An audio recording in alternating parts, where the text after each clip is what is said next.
Hello, everyone. I am Dr. Dina Zuvala. I'm an associate professor at the ANU College of Law and the convener of the seminar series, The Politics of International Law. Before I continue, I would like to acknowledge that today I'm joining in from the lands of the Gadigal people of the Eora Nation. I'm in Sydney at the moment, but obviously the ANU stands on the land of the Navajo and Ngambri people, and I would like to acknowledge that sovereignty over these lands was never ceded lawfully. Today, we are excited to be welcoming Dr. Harry Hobbs from UTS Law. Harry is a senior lecturer who works on issues on constitutional and human rights law, and in particular, he's committed to understanding how Indigenous sovereignty can be better recognized and accommodated both in domestic and in international legal system. He has published over 40 academic papers on subjects ranging from native title to an Australia's Third Treaty, to the Noongar Statement, to hybrid international criminal tribunals. And indeed, Harry today will be talking about a topic that actually, before you guys joined, he was explaining to us how in what a fascinating way it intersects with his other work. The title is Micronations and the Search for Sovereignty, which draws from his co-authored book with Professor George William that was published by Cambridge University Press this year, and offers the first ever comprehensive legal and political account of micronations. The whole idea of this seminar series is to bring people in conversation and perhaps to uncover unexpected synergies between the work of commentators and presenters. And for this reason, I'm very glad that Dr. Imogen Saunders has joined us today. Dr. Saunders is an associate professor at the ANU College of Law, and she's also the director of the Center of International and Public Law, under the auspices of which this event is taking place. Imogen is an international lawyer. Her work has been published in field-leading journals such as the American Journal of International Law, the Vanderbilt Journal of Transnational Law, and the Australian Yearbook of International Law. And her first monographs on the general principles of law as a source of international law was published by Hard Publishing last year. She's also part of the 3 institution projects on backlashes against international law project that has been running successfully the past few years. And one of Imogen's interests is things like artificial territory and statehood in international law. So you can see how our 2 speakers for the day meet, perhaps in unexpected places. I'm going to give the floor to Harry for 35 minutes, to be followed by comments and questions by Imogen. And I do hope that at the end we will have 10 or so minutes for questions by the audience. One way to get as many questions as possible would be for you guys to use the chat function to send your question so that I can read out as many as possible and perhaps bundle a few. Thank you very much, Harry. Thank you so much for joining us. The floor is yours. Thanks so much. I'll just get my slides. Okay, everyone can see the slides there, I think. Great, thanks. Thanks, everyone. I'd like to thank Dina, of course, for inviting me to give a talk on my new book with George Williams, Micronations and Search for Sovereignty. I also want to thank Imogen for graciously agreeing to serve as a commentator. I think I cited Imogen a few times in the book, so I'm excited that she's able to comment on it. I also want to thank ANU for organising the webinar, and of course everyone for attending, even with 2+ years of Zoom fatigue. It's nice to see people still using this platform. Like most researchers and authors, I find my topic fascinating. But when I speak to colleagues, family and friends, they find it, and perhaps they find me, bizarre. I think that's a fair and accurate reaction. Most people find micronations odd. We don't think of them until there's a magazine piece or TV news story about some strange man who has made himself a king and claims to no longer pay tax. That is odd behaviour. But is there something else to this story? In Micronations and the Search for Sovereignty, George and I explore the public law questions provoked by micronations. And in this talk today, I'm going to give you a taste of some of these questions and some of our findings. Before getting into this, however, I'd like to acknowledge the Gadigal people of the Eora Nation, upon whose land I stand today.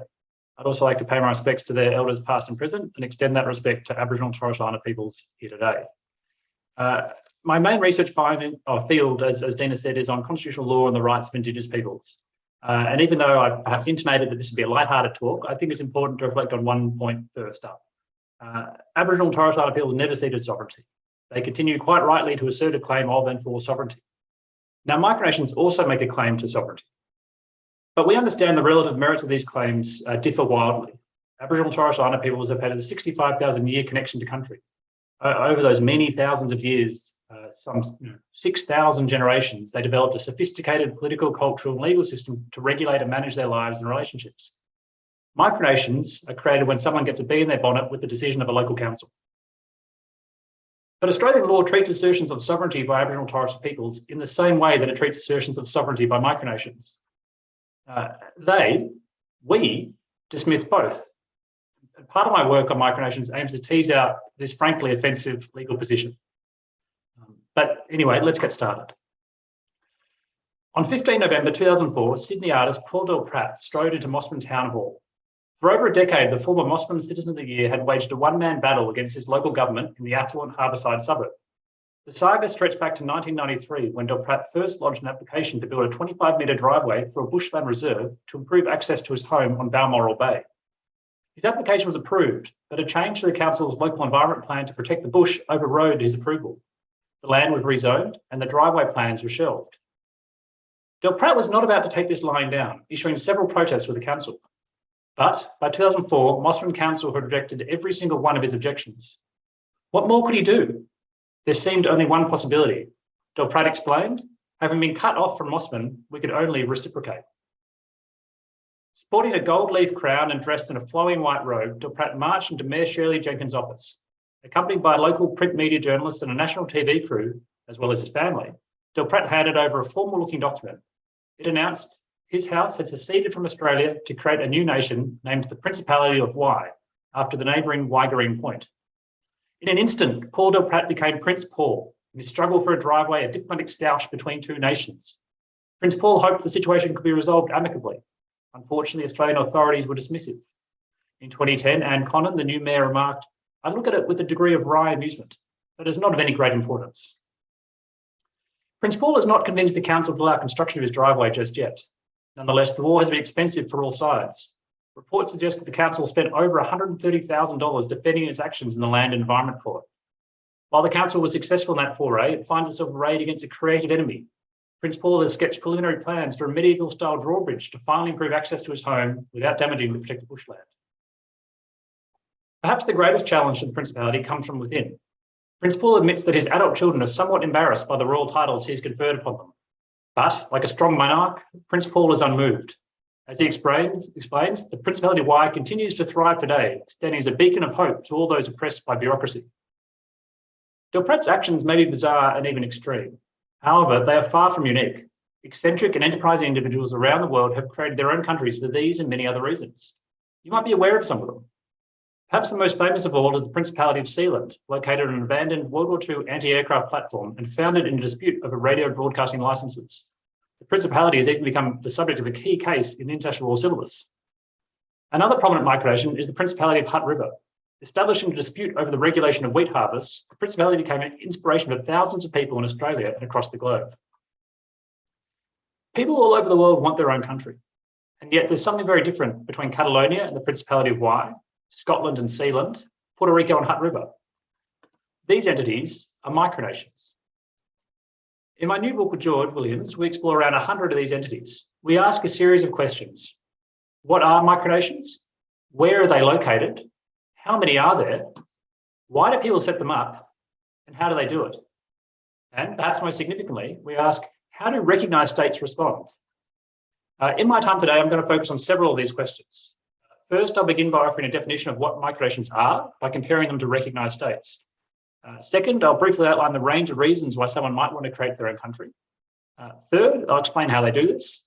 And finally, I'll look at how recognised states respond to these wannabe countries. And don't worry, there'll be lots of examples.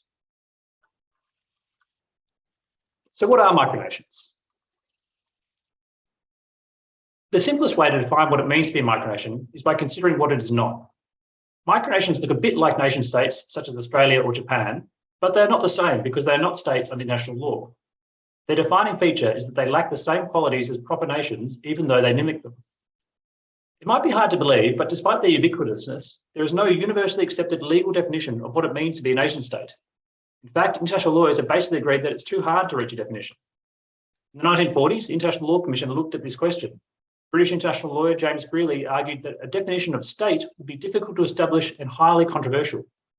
According to Brearley, the word was commonly used in documents and speech, and its meaning had been understood without definition. At best, there was a "I know it when I see it" definition. Of course, the difficulty in developing a clear definition has not prevented people from trying. The most common definition is found in the Montevideo Convention.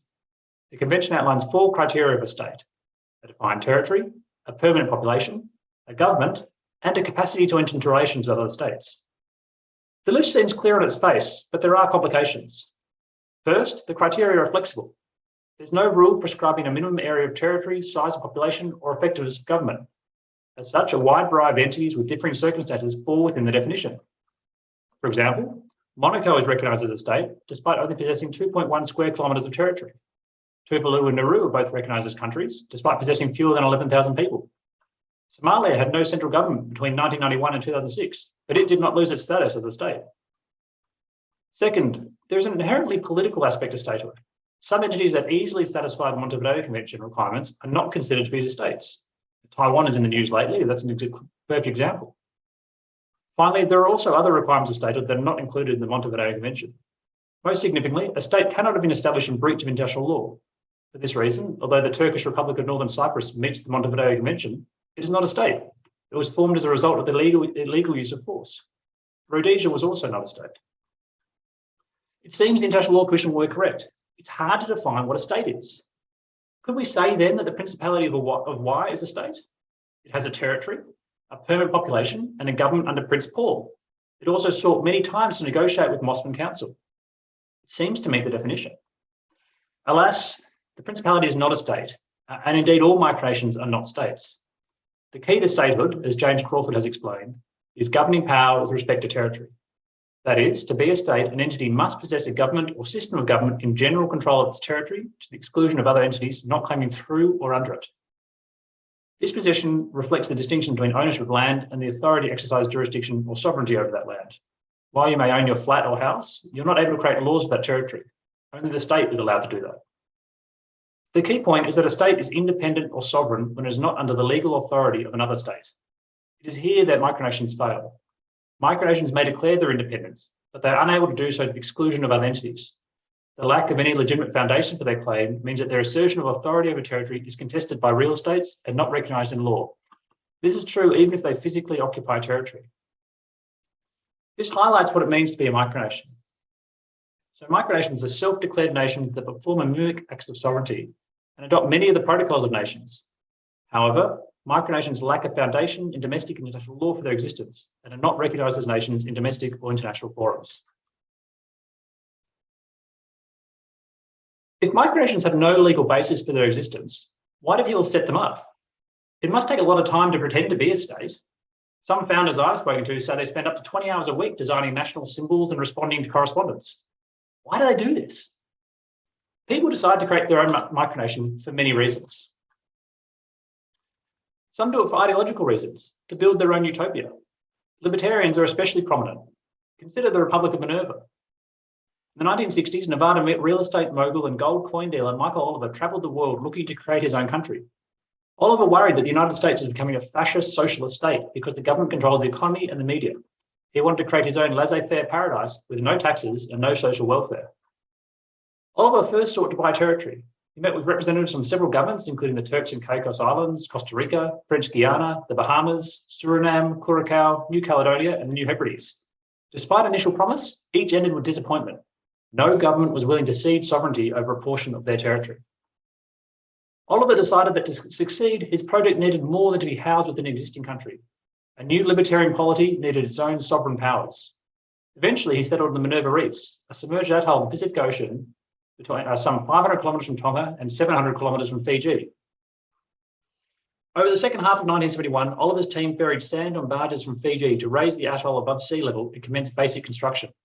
Oliver envisaged creating 2,500 acres of habitable land elevated around 2.5 to 3 metres above high tide. Floating cities and an ocean resort would also be built. Unfortunately for Oliver, progress proved hard going. Only 15 acres of land had been reclaimed by the time his funds were exhausted. Nearby countries were also watching with some alarm. In June 1972, King Tupou IV declared Tongan sovereignty over the atoll and ejected Oliver's team. The Republic sunk beneath the waves. Even if a utopia is not desired, lots of micronations are found in a combination of frustration with regulation and a burning sense of a political justice. For these individuals, the distance between a micronation and a vexatious litigant is not very far. Many are formed in a battle against local councils. Australian Peter Gillies created the Principality of United Oceania, located in Port Stephens in New South Wales, after several rejected planning applications on his property. The independent state of Rainbow Creek in Victoria emerged as part of a decades-long compensation dispute between Victorian farmers and the state government's State Rivers and Water Supply Commission. The Hajduk Republic of Milat Tomic in Bosnia owes its existence to bureaucratic inertia. Vinko Vuko Lastovic's model was located on the border of 3 councils. No council could agree who was responsible for connecting his property to the electoral grid, so none acted. NATO-led peacekeeping forces were initially alarmed at the sudden emergence of a new republic, but quickly realised that it had no true secessionist ambitions. Other micronations owe their formation to the creator's sense of personal expression and desire for attention.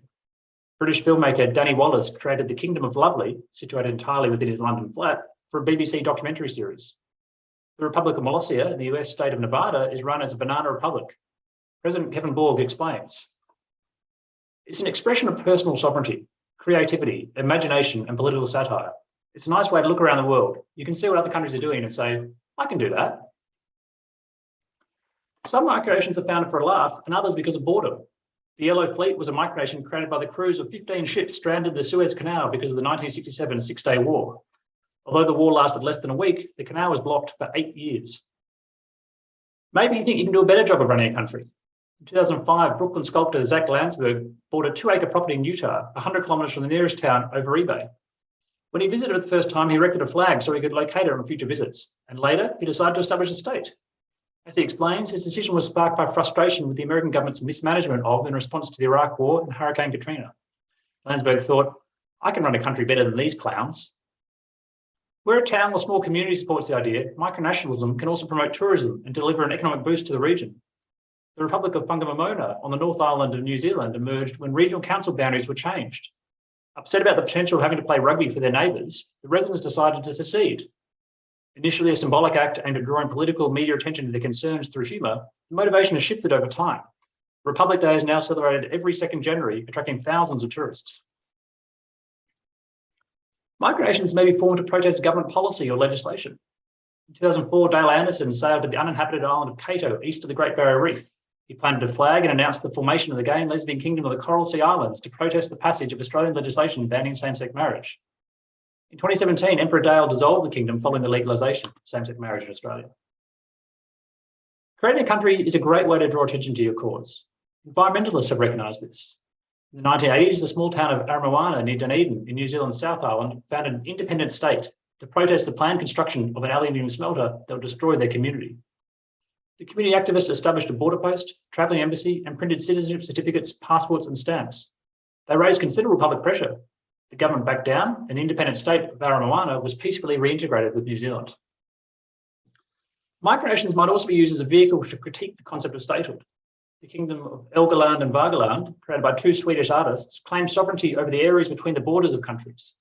It also asserts authority over other intervals, such as the transition from being asleep to wakefulness. There can also be a dark side.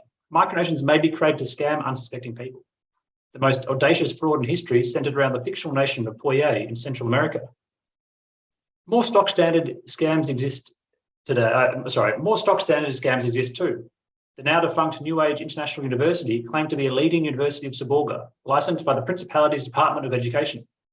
However, Seborga is not a real country. Admissions, licensing and certification for the university were controlled by an institute in Calcutta, India, and the university was not accredited.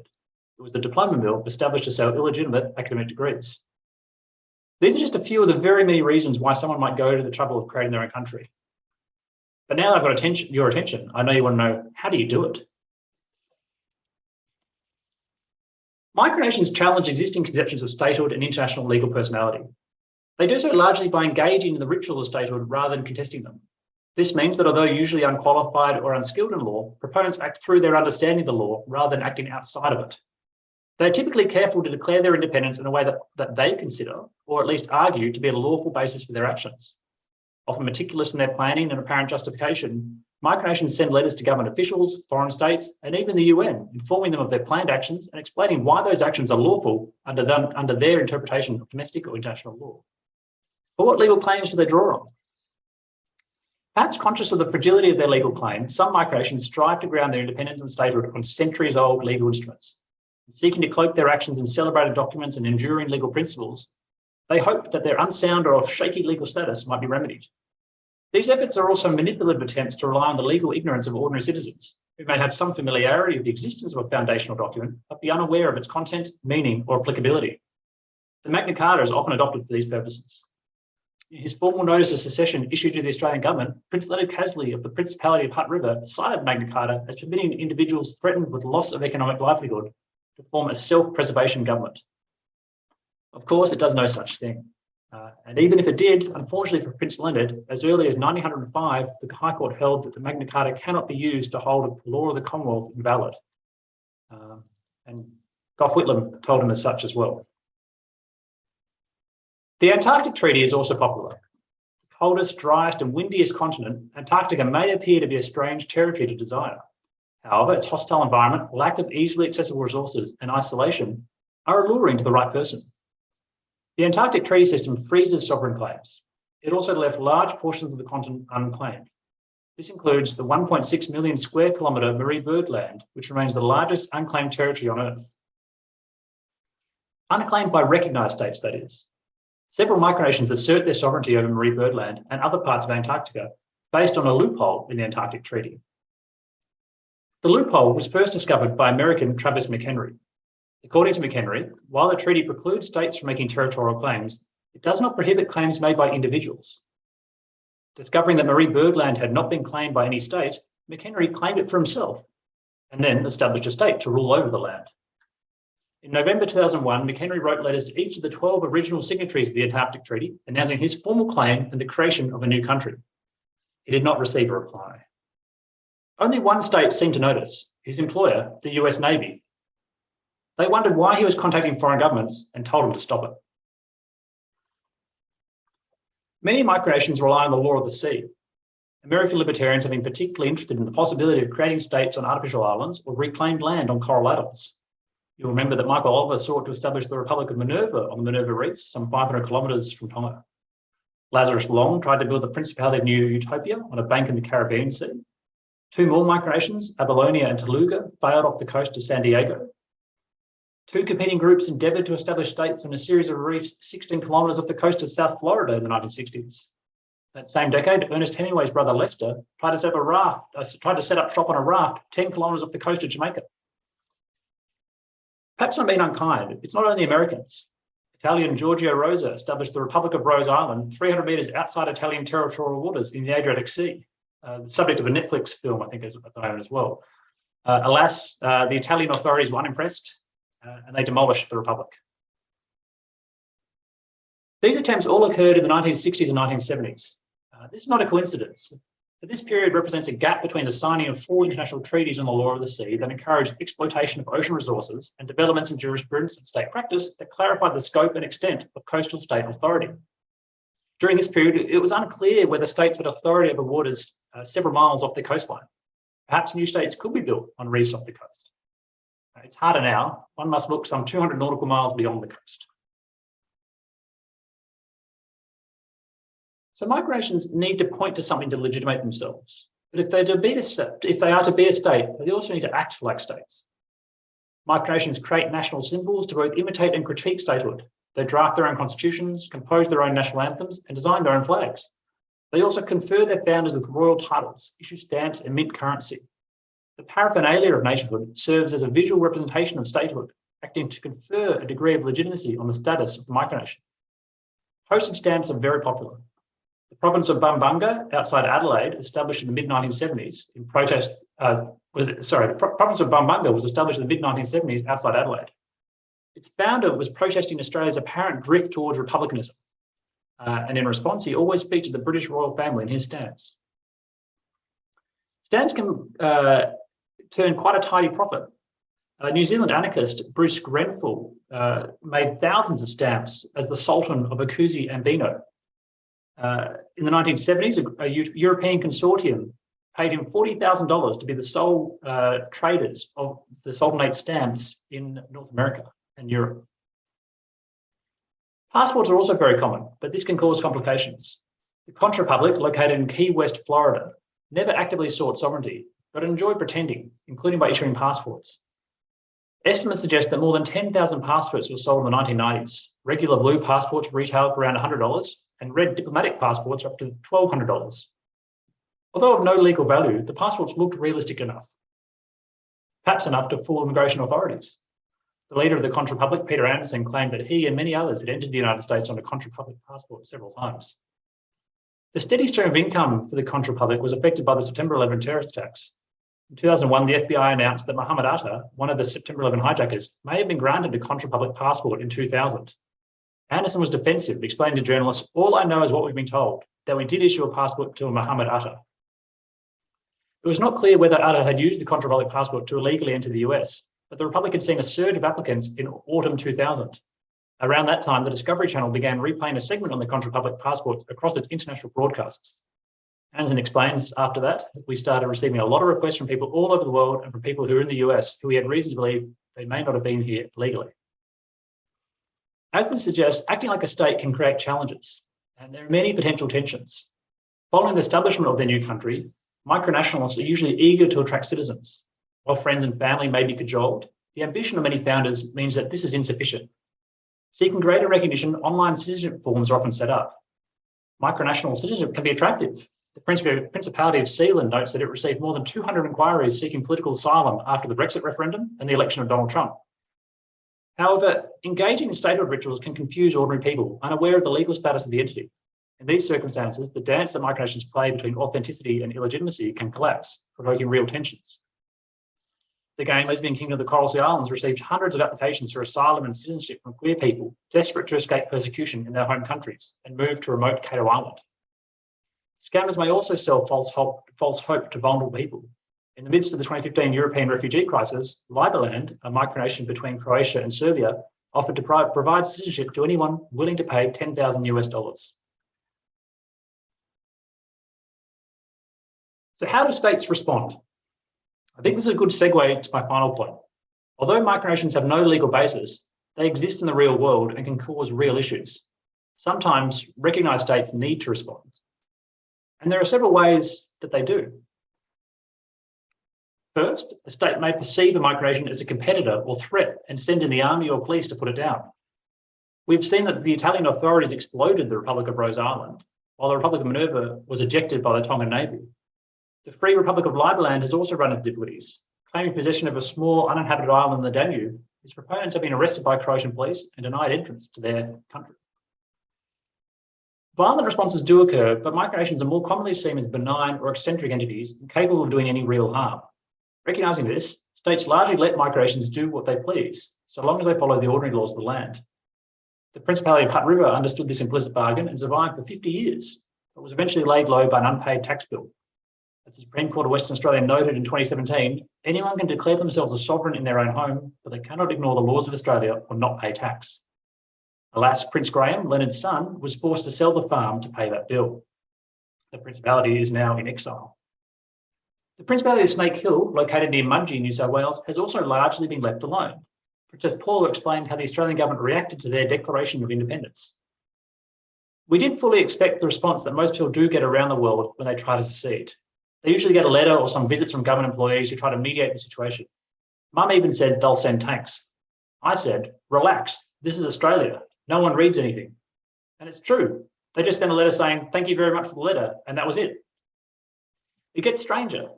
In the 1980s, Tasmanian John Rudge declared the formation of the Duchy of Avram. He also legally changed his name to incorporate his new title, identifying himself as John His Grace, the Most Noble, the Duke of Avram. After a dispute in the courts involving selling unlicensed currency, he was let off when he admitted that the currency was mere tokens and not actual coins. John the Duke stood and was elected to the state parliament. Luckily for John, His Grace, the Most Noble, the Duke of Avram, there are no restrictions on dual citizens serving in the Tasmanian Parliament. The states might also find the whole thing funny and play along. The French Post Office issued a postal stamp commemorating the Republic of Sergueï, a micronation in eastern France, in 1987. The day after the Contra Republic seceded from the United States, Florida Governor Bob Graham visited. Invited to speak at the Florida Keys Community College, Graham said that President Ronald Reagan was pleased by the secession. Cuba is no longer 90 miles from the shore of the US. Now it's 150 miles off the shore of the US. It is rare, but sometimes micronations might actually find a piece of territory unclaimed by the state. The sudden emergence of a micronation on unclaimed or contested territory prompts recognised states to formally claim or assert their own jurisdiction of that land. This is what happened with the Republic of Minerva. Although lying some 500 kilometres from Tonga and 700 kilometres from Fiji, both states were very concerned about the prospect of millionaire Americans setting up shop in their region. Other countries were less anxious. A British diplomat joked, "Heaven forbid for this kind of thing to happen. We'll have every crackpot with an ounce of imagination claiming sovereignty over every last scrap of unclaimed land. The next thing you know, they'll be demanding loans from the World Bank." The Tonga Navy ejected the Americans and claimed sovereignty themselves, but Fiji has not accepted that claim. In 2005, Fiji lodged a complaint with the International Seabed Authority, claiming the Minerva Reefs as part of their exclusive economic zone. Tonga lodged a counterclaim, but the dispute has not yet been resolved. In the absence of a conclusive resolution, the Fijian Navy has reportedly destroyed navigational equipment on the atolls several times. The Republic of Minerva caused its fair share of diplomatic incidents, but the most troublesome micronation has to be the Principality of Sealand. Founded in 1967, it took a little while for Sealand to gain international attention. In the 1970s, a group of Germans fixed upon the idea of using the Principality to make money. They would sell stamps, coins, passports, and other statehood symbols. In 1976, they were arrested in Luxembourg. One of the men, Alexander Achenbach, tried to raise Sealand's sovereignty as a defence by attempting to file a motion in the International Court of Justice. It did not work, and the Luxembourg court found the men guilty of selling stamps and coins without a licence. But Achenbach was creative. He adopted a different strategy. In August that year, he petitioned the Cologne Administrative Court to revoke his German citizenship on the grounds that he was a citizen of the Principality of Sealand. The court ultimately rejected this petition, finding that Sealand was not a state. Achenbach was not yet finished. In 1977, he thought the Principality might be useful as a tax haven. Alas, the German government acted swiftly to foreclose this attempt as well. Achenbach next decided to try and buy Sealand. He invited Prince Roy and Princess Joan to Austria to discuss his proposal.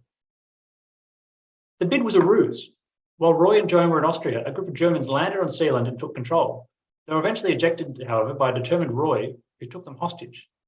The German government contacted the UK about this act of piracy, but the British demurred. Eventually, the Germans sent a diplomatic official to Sealand to negotiate the release of their citizens.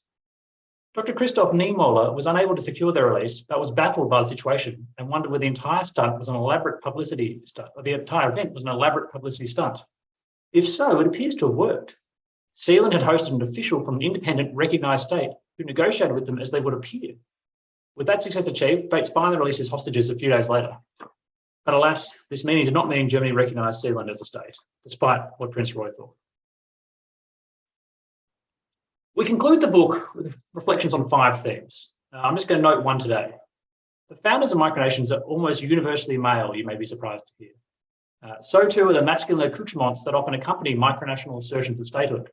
Think brash military medals, faux royal titles, dictatorships, as well as bombastic declarations of war against both recognised and other wannabe states. Some have wondered whether the gendered nature of micronationalism is a testament to the male desire to conquer even a thimble's worth of territory. Micronations may be overwhelmingly male, but not all are geared towards authority and control. And I'll conclude with one of my favourite micronations, the ambulatory free states of Oceania, led by American artist Carolyn Yagdjian. Founded on International Women's Day in 2015, Oceania describes itself as the world's only feminist micronation. Located at the confluence of feminism and geography, the ambulatory free states of Oceania is a tiny matriarchal micronation. Its humble territory comprises a 900-gram chunk of obsidian rock liberated from the house of a former lover. The micronation has an open border. However, it notes that due to size limitations and fragility, humans cannot physically enter the landmass. As Yagdjian explains, I've always been attracted to the idea of statehood, and this is an opportunity to question a lot of the things people accept as normal about national identity. The unusual nature of the micronation serves the purpose of attracting attention to Yagdjian's political ideas. Obsidia works with Women on Waves, a Dutch organisation that provides sex education, contraceptives, and safe abortion services in international waters off the coast of states where abortion is illegal. Borders are the enemy of mutual aid, of autonomy, of feminism, and indeed freedom, Imogen explains. Obsidia wants an international sisterhood where the only boundaries for women are the ones they mandate over their own bodies. It is through the weird and wonderful world of micronations that people like Grand Marshal Carolyn Imogen of the ambulatory Free States of Obsidia can realise their vision for a better future.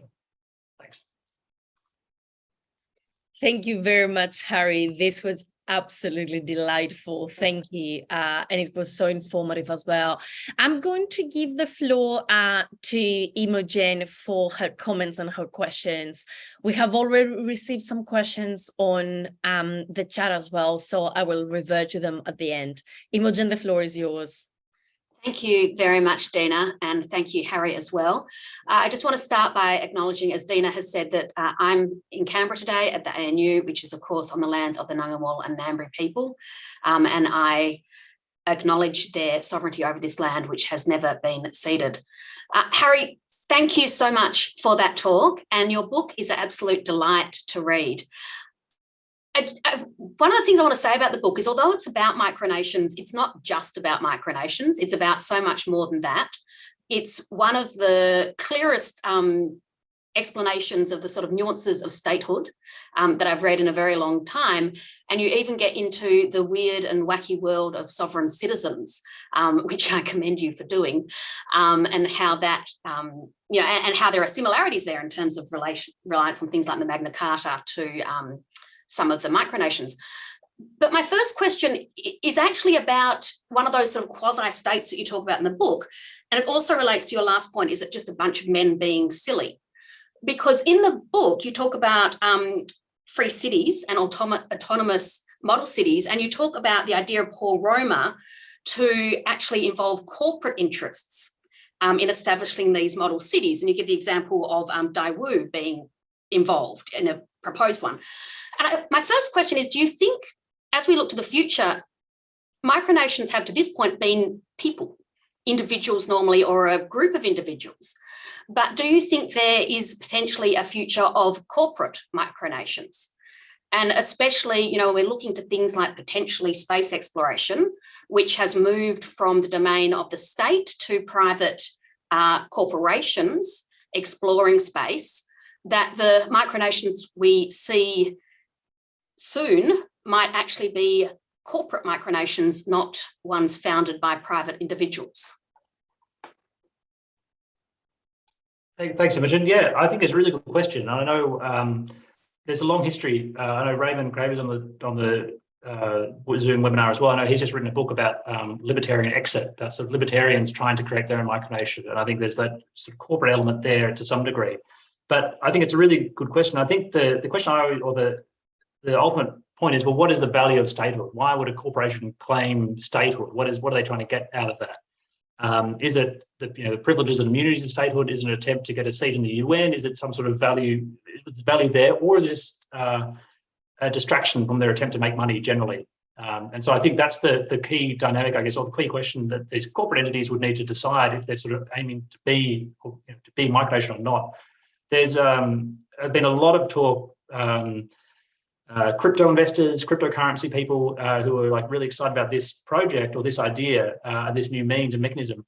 I've been reading recently that there's a group that have trying to create a micronation in the Mediterranean. Essentially, there's been other elements where people have tried to buy a cruise ship and sort of found a micronation on a cruise ship so they can travel around the world.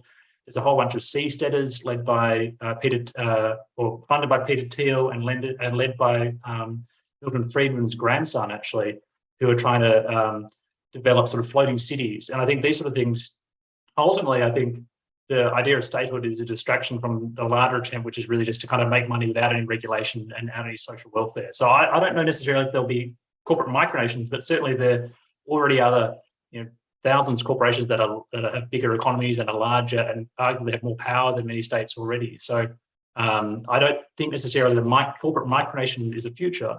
But certainly there are lots of people who I don't really like working in this space already. Thanks so much, Harry. And that point about it being disguised is actually going to go to my third question to foreshadow. But before then, I have another question, and it's, I guess, a bit of a comment as well. It seems to me when you're talking both in this talk and the book about responses to micronations, and I should say, and I should have said at the beginning, I grew up in Western Australia. And so I grew up in a state where school children went on school expeditions to Hutt River Province. This is the point where this place was tolerated, is that the kids would go out for a day trip to see the wild world of the Hutt River Province. And it seems to me that the difference really is, as long as the very broadly speaking, as long as the micronation can be dealt with under domestic law and isn't making too much of a fuss, as you say, there's that unstated arrangement between the micronation and its host state. As long as it can be dealt with under domestic law, the host state is often quite happy to just let the situation percolate along. It's only when the micronation starts actually challenging those traditional criteria of statehood that the host state or the state threatened by it will respond in a more legalistic sense. And I think, two great examples of that are Duchy of Sealand, where when German citizenship was challenged, that you actually had a German court ruling saying that the Duchy of Sealand was not a state, or in the Republic of Minerva, when the establishers sent out the letters that Tonga, thus threatening what Tonga viewed as its territory, that Tonga replied in the Pacific Forum. So I have one comment and then I guess one question. So my comment is going back to your initial point about how states treat Indigenous sovereignty and the sort of ridiculous situation, as you say, where Indigenous sovereignty is treated akin to these claims of sovereignty from micronations. Perhaps it goes back to that issue, because in Australia, at least, if we are to accept Indigenous sovereignty, we're not just challenging one criteria of statehood, we're challenging the very fundamental premise of Australia as a state. And so in some ways, it's almost deemed necessary to treat Indigenous sovereignty in this dismissive way to keep the idea of statehood, or the foundational premise of Australia as a state, alive.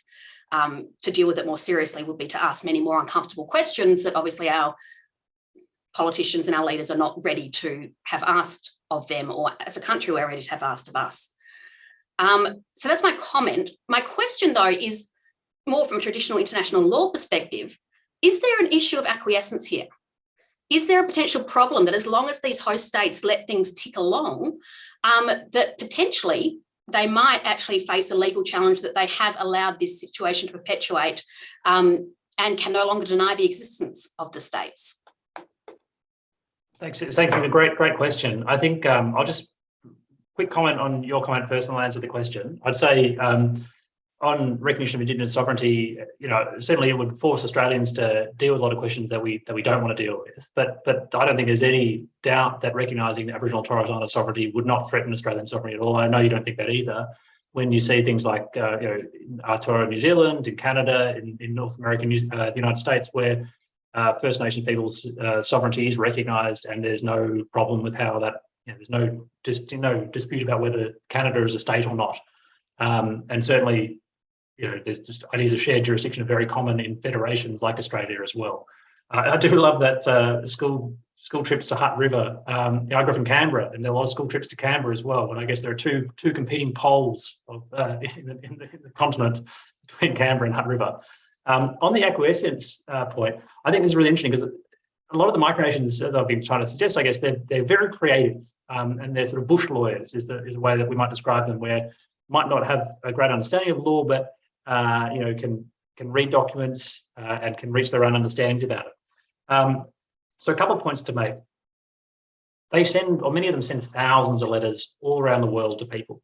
And so Prince Leonard of Hutt River, he would send letters to all the prime ministers of the day, and he would sign his name, Prince Leonard, Sovereign Hutt River.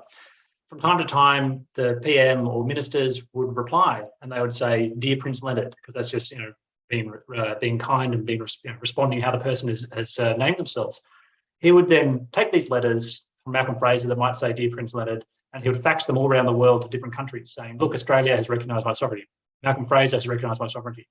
So you look in these in the National Australian Archives, letters from the Yugoslav embassy, from the Canadian embassy, where they say things like, this man, we don't know where he's come from, what he's doing, but he's got a letter from Malcolm Fraser, the leader of the government, calling him Prince Leonard. If this happened in our country, I would, we would arrest him. He hasn't been arrested. Australia seems to allow him to do these sort of things. He's got a letter from the government. Maybe he's real. Maybe we should set up an embassy with him. And you've got Australian ambassadors saying, oh, please don't do that. It's a hassle to do anything. And it'll just give him more support, because people will flock to him because, we'll be seen as being bad guys trying to shut down someone, a poor farmer. So the Australian government's response is just let him be. Let's try to, remove any attention or media energy from him, and we'll just let him be. At the same time, they'd say we're not going to arrest him because he hasn't done anything illegal, because he doesn't exist. He hasn't seceded. He still has to follow all the laws of the land. So the government at least would say that nothing's changed, so we're not acquiesced in anything. Because nothing's actually legally changed. But in some cases, it's a bit different. So Sealand, for example, there was Prince Roy Bates, he took possession of this abandoned World War II anti-aircraft platform that was outside UK's territorial waters. It had been abandoned by the UK Navy some 10, 15 years previously. And so there was a real dispute within the cabinet in the UK cabinet about whether they still had a claim to it, because they abandoned it and it was outside UK's territorial waters. And so the Sealand say, well, we took control of it and now we're sovereign. He had a big win in the courts several years later when he was charged with shooting a gun off the Sealand platform at people who were repairing a buoy. And the court ruled that the Firearms Act did not apply to him because it did not apply outside the UK's territorial waters. And so he's now claimed that obviously that means that the UK has recognised his sovereignty. The UK says they haven't, obviously. The UK now has signed on to UNCLOS, the law of the sea, and so their jurisdiction expands and goes beyond and encompasses Sealand. But Sealand say, well, we're already a country, so that doesn't have any effect on us. So I think this acquiescence point is a really interesting one. And I would say that's one of the things that the Micronations really hope to do. They send lots of letters. It's much easier to ignore them, but at some point maybe there's acquiescence. At least the government would say you're never legally an entity, so we can't have acquiesced in your existence. Thanks, Harry. And I guess it's an interesting point because, as you say, the reason they're sending the letters is to try and get that capacity to enter into legal relations criteria ticked off. So in a way, the governments are between a rock and a hard place. Either you respond, in which case you're giving them perhaps, arguably, some kind of recognition, or you don't respond, in which case perhaps you're acquiescing. They can't lose, exactly, Imogen. Yeah. So they say they get a response and you've accepted or acquiesced, or they get no response, acquiescence, or they get a response, say we're going to go take you to court, and they say, great, now I've got a chance to prove my claims. Yep, exactly.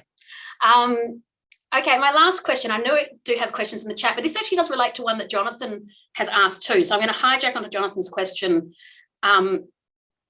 because I wanted to know this too. So one of the things that struck me as I was reading the book and as you're talking is, for a lot of these micronations, it's really about personal gain.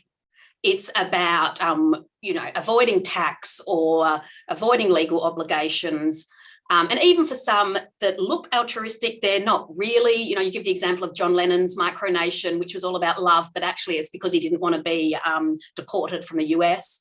But there are some micronations, the political ones, which you could argue perhaps are purely altruistic, that they're looking to enhance human rights. Now, when we look at statehood, there are the legality, illegality theories of statehood. And you referenced the illegality one, that you can't form a state by illegal means, which is well established. But James Crawford also argued that when a state is established in a way that enhances legality, such as, and he gave the example of granting human rights, then we should perhaps be a bit less strict on the criteria, that you can be helped along by legality in a way. And so my question was, do you think this also applies to micronations, that where there is a micronation that is truly altruistic, that is enhancing things that we as an international community view as good, whether that's democratic ideals, as is in Jonathan's question, or it's the granting of human rights, whether there should be a bit more leeway to view them as a more legitimate entity or not? Thanks. Yeah, it's a really interesting question. And I agree, the vast majority of them are kind of personal gain, but there are some that seem to be done for more altruistic reasons. I think some of the environmental ones do this quite well. And so Greenpeace activists took control of Rockall, a sort of rocky granite outcrop in 1997 in a means to sort of stop oil being taken from 200 nautical miles outside Rockall, the exclusive economic zone, and protect the fishing industry, or protect fish in the sea as well. And they were there for about 40 days trying to maintain or perfect their claim to sovereignty, but then obviously had to leave because they can't live there. But there are lots of other little ones as well. And I think I would say ultimately the answer is no, really. And that's just because this is a political question, whether states will accept another micronation. And I don't think states will accept any competition that comes from it, is number one. And we see that time and time again, whenever there is as you said, when they play along and they don't really ever really actually intend to become a state or have any actual aim of becoming a state, they're generally in democratic countries allowed to persist. It is only when they have an opportunity or seem to be on the path to be forming a state that they're shut down. And I think Minerva is a really good example of that, where they found a submerged atoll, right? So not above water, but they raised it above water. It wasn't claimed by anyone, and they weren't allowed to form a state. And I think there's a good reason they weren't allowed to form a state, but they weren't. But they could have potentially become a state. And I don't think any other micronations really could have ever become a state legally. Minerva obviously was not done for positive reasons, or altruistic reasons. But I would say ultimately the answer is no, even if I think it would be a good thing in some cases. The Gay and Lesbian Kingdom of Coral Islands is a good example as well. But there's always, they're not always altruistic, I guess. There are different motivations between different founders as well. I think that's important to remember these sort of things. But thanks so much. A really good question too. Thanks, Harry. Dina, that's my question. So I'll see back to you because I know we've got lots of questions in the chat. But thanks so much, Harry. That was fantastic. Thank you. And thank you, Imogen, for your very careful reading of the book and for these terrific questions. I think I will return to what Imogen alluded to, which is a question by our colleague, Jonathan Lilliband, who is also an associate professor at the College of Law. And Jonathan is asking, and I think that was quite clear, that there seems to be a preponderance of cases that involve efforts to declare statehood vis-a-vis a democratic state, right? Or at least like a formally liberal democratic state. And he asked, would you expect to see a contrast between efforts to declare micronations against democracies compared to efforts to declare micronations against authoritarian regimes? That's the first question. And therefore would you think that the legal arguments or the legalese arguments to assert independence would differ or do differ perhaps when they are asserted against non-liberal, non-democratic states? Harry. Thanks, Dana. Thanks, Jonathan. Nice to see you as well again. I think the answer is yes, that there's a big difference between democratic and non-democratic countries here. Micronations purported to secede in democratic countries rather than non-democratic countries. And I think ultimately that's because when the state has control over it, or is sort of able to protect its authority over the territory it claims, and it's sort of safe in its knowledge about doing that, it can live with people being weird and doing strange things, I think is the main thing. In authoritarian countries or non-democratic countries, there is a real risk, generally speaking, of secession or rebellion or revolution. And I think in those cases, it's much harder for the state to allow someone to assert some independence from the state. So I think they're much clearer about preventing it. You can see it even in sort of the history, I guess, of some countries becoming, not becoming democratic, but becoming gaining increasing control and authority over the territory that they govern. And so there's a good example, the Republic of Indian Stream in Canada and the United States. And so the border between Canada and the United States after the War of Independence was a bit unclear. And so there were some places, some communities were sort of weren't within the US or Canada on the border, and some communities were within both territories, both the United States and Canada. And so the Republic of Indian Stream happened to be Canadian and within the US border. And so they were taxed twice. And so, just like their brethren a generation earlier, they decided to rebel because they didn't want to be taxed twice. And so they created their own republic, the Republic of Indian Stream. And they sent emissaries to Ottawa and to Washington, New York at the time, to say, look, we want to secede and become our own country on this basis. And the New Hampshire state police or militia force, I'm not sure exactly what, were quickly sent to stop that. Because the US did not want anyone sort of rebelling or trying to leave their country in sort of the early years of the Republic, I guess. And so I think that's sort of a good example of what happens throughout now. And so it is really in countries where there's some concern about independence or secession, they just don't allow it. And so micronations really don't have any existence there. In terms of the legal arguments, the legalese arguments, I mean, I could only point to three at the moment, like Magna Carta, Antarctic Treaty, and Law of the Sea. There are so many. They're very fun to read. But they don't make sense, but they're very fun. Terra nullius, some of them are relied on marriage contracts from the Middle Ages. And so when territory was marriage between two royals was entered into, and they brought territory along with them, maybe the marriage was annulled, and so the territory sort of drifted off to somewhere else. They weren't quite sure. There's lots of great stories about this in popular culture as well. The Mouse That Roared, obviously, but also Passport to Pimlico, where it's found that a small London suburb is actually part of the Duke of Burgundy's territory and therefore not subject to World War II rationing.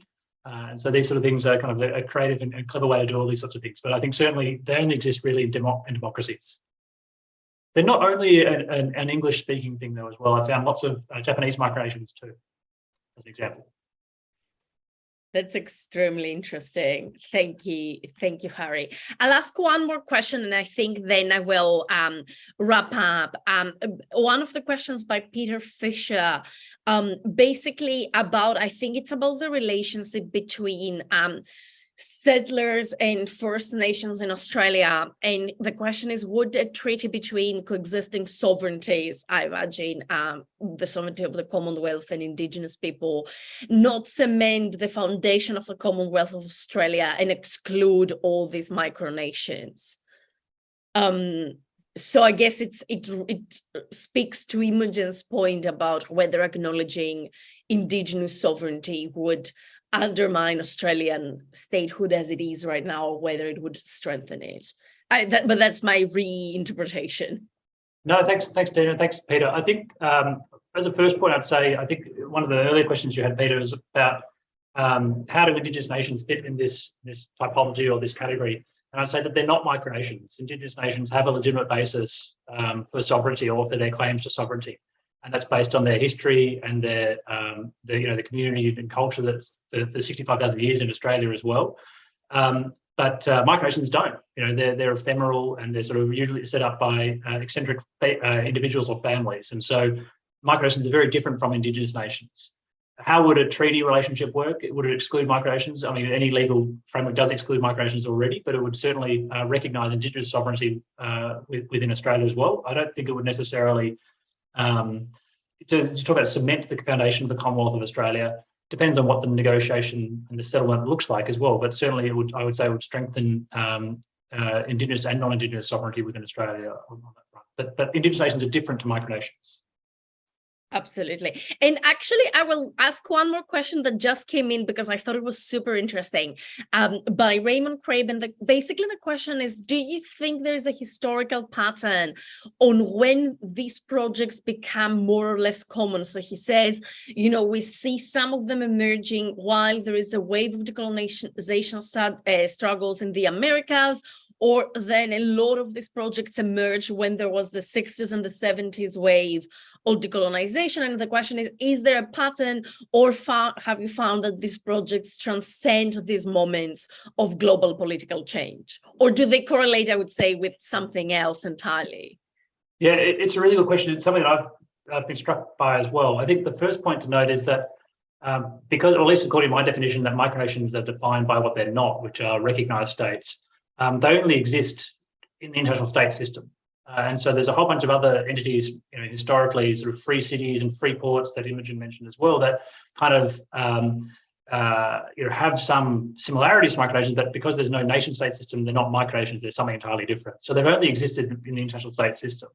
And then certainly when more and more people were seeking their own state to buy into that system, that's when micronations, well, that's the first point, I guess, during the era of decolonisation, as you say, that's the first time that people sort of had an understanding of what, or the first rise or growth in micronations. And then the same thing again during 1960s as well. So I'd say it is absolutely a historical point. I don't know if we necessarily, well, the nature of micronations has changed now as well, right? So during the era of decolonisation, there was territorial micronations. People would find some territory and claim it and purport to secede. Now, with most territory in the world having been claimed, or most habitable territory having been claimed, micronationalists, I guess, are looking for territory in outer space. I know Imogen has written about Asgardia, the space kingdom, which claims sovereignty over a little satellite and wants to build a habitable structure in outer space. There's also attempts to build nations, obviously, the floating sea project as well. But I think in these senses, because it's much harder now to claim territory and to create a micronation, the nature of it is changing. I don't think it's as prominent as it used to be. It's much more online communities and sort of simulationist projects rather than territorial micronations. And I don't think that makes, I think that makes them quite different, I'd say. But it's a really good question, something I've noticed as well, and something I'm keen to explore. Thank you. That was a fascinating discussion, and I think we could go on and on forever, especially given the wealth of trivia and stories Harry has for us. I will wrap up here. I will thank everyone for attending, and I will thank Harry Hobbs and, of course, George Williams, who's not here, but thank you both for writing this terrific book. And thanks to Dr. Imogen Saunders, who during her sabbatical took time to do this. And I'm really grateful to both of you. Have a good afternoon, everyone.